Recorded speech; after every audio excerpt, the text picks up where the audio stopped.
알다시피 때때로 인생은 우리를 예상치 못한 길로 이끈다.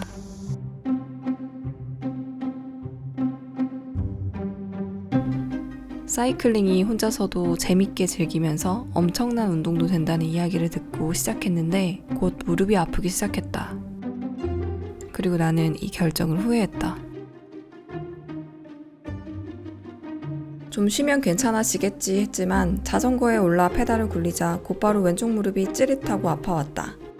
무릎에 느껴지는 통증은 자전거 탈 때는 물론이고 심지어는 걸어 다닐 때도 느껴졌다. 계단을 내려갈 때, 계단을 오를 때 왼쪽 무릎이 아파왔다. 이제 막 재미가 붙기 시작했는데 다른 운동을 해야 하는 걸까? 너무 재밌고 의욕이 넘쳐서 나도 모르게 무리를 했던 것 같다. 평지 라이딩이 익숙하지도 않은 상태에서 어필을 무리하게 올랐고 항상 내 한계를 넘어서 라이딩을 했다. 그리고 30km, 40km를 타다가 아무런 준비도 없이 100km 라이딩을 하기도 했었다. 당연히 무릎에도 무리가 갔을 거라고 생각했다. 조금 쉬면 괜찮아지겠지 했지만 사실 마음속으로는 걱정이 많이 됐다. 건강하려고 시작한 라이딩인데 몸이 아파오자 며칠간 내내 우울했다. 2주 뒤에는 장거리 라이딩 약속도 잡혔는데 무릎이 이 상태라면 라이딩 일정을 취소해야 할 판이었다. 일주일을 넘게 자전거를 타지 않았고 다행스럽게도 걸을 때의 통증은 사라졌다. 그래서 다시 자전거에 올랐다.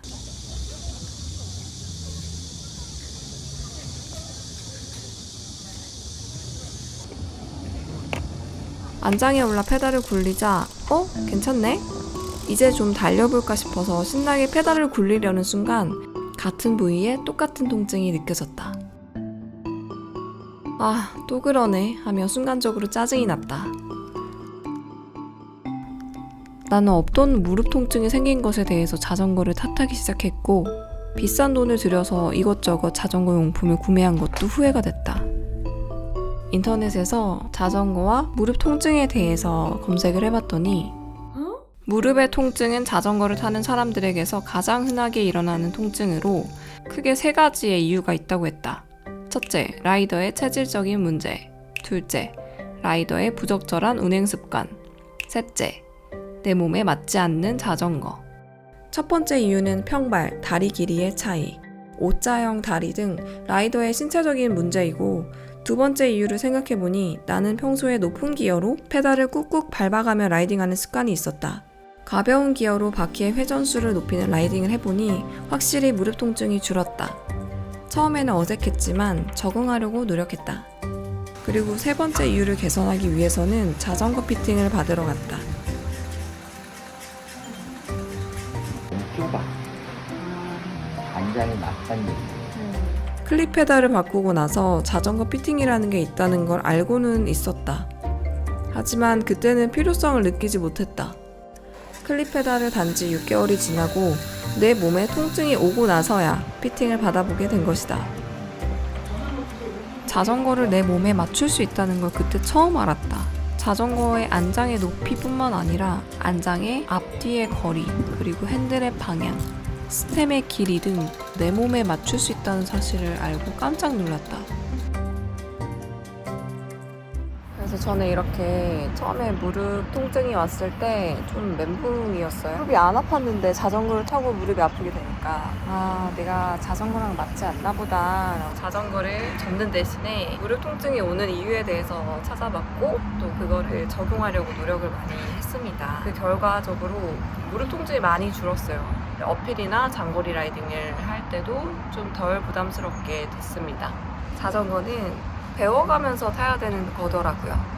그렇지 않으면 내 몸을 건강하게 시작하려고 한 운동이 나도 모르는 사이에 내 몸을 조금씩 병들게도 할 수 있다는 걸 저는 경험으로 배웠습니다.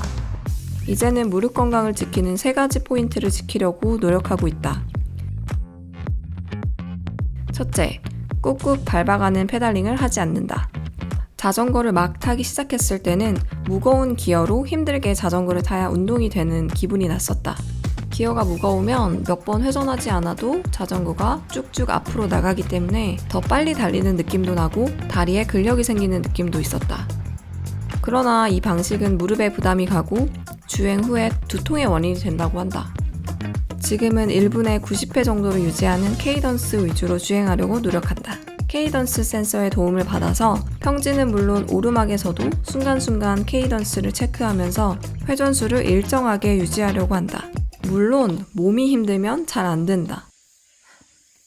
하지만 의식적으로 노력하고 있고 확실히 무릎에 가는 부담도 줄고 더 오래, 더 멀리 갈 수 있게 됐다. 둘째, 코어를 쓰는 라이딩을 한다.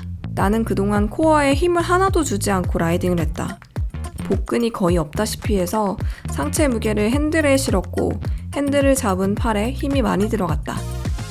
코어를 쓰자 무릎이 아닌 사타구니에 가까운 허벅지 근육과 엉덩이에 있는 둥근에 더 힘이 전달이 되었고 뭔가 달라진 것 같아요. 무릎 쪽에 들어가는 힘이 많이 빠지게 되면서 무릎 통증이 많이 줄었다. 코어를 사용하는 자세가 처음에는 너무 힘들어서 계속 무너졌는데 의식적으로 유지하려고 노력하고 있다. 전에는 코어에 힘을 하나도 안 쓰고 탔단 말이에요. 근데 지금 이렇게 타니까 너무 힘들다. 여기가 아파. 코어 힘을 기르는 운동을 평상시에 따로 해주면 더 좋다. 셋째, 평상시에도 무릎 건강을 지킨다. 라이딩 할 때뿐만 아니라 평상시에도 무릎을 많이 구부리는 자세를 취하지는 않았는지 점검한다. 다리를 쪼그리고 앉거나 바닥에 앉는 습관을 피하고 라이딩 전과 후에는 충분히 스트레칭을 해주면서 무릎의 부담을 줄여주고 있다. 저는 자전거를 처음에 그냥 탈 것으로 접근을 했던 것 같아요. 두발 자전거만 탈 줄 알면 내가 자전거를 탈 줄 아는 거다라고 착각을 했었는데요. 그게 아니라 자전거도 뭐 수영이나 골프, 헬스 자세가 되게 중요하듯이 자전거도 마찬가지더라고요.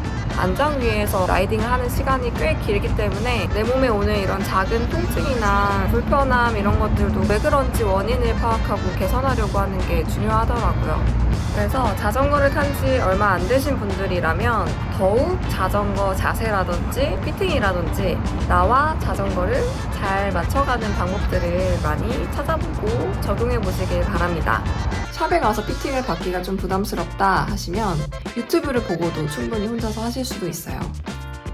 그럼에도 불구하고 무릎 통증이나 몸의 여러 가지 통증들이 지속이 된다 그러면 꼭 병원을 방문해서 정밀 검사를 받아보셔야 되는 건 당연하고요. 통증 없이 모두가 자전거를 재밌게 타셨으면 좋겠습니다. 그럼 다음에 봐요. 안녕.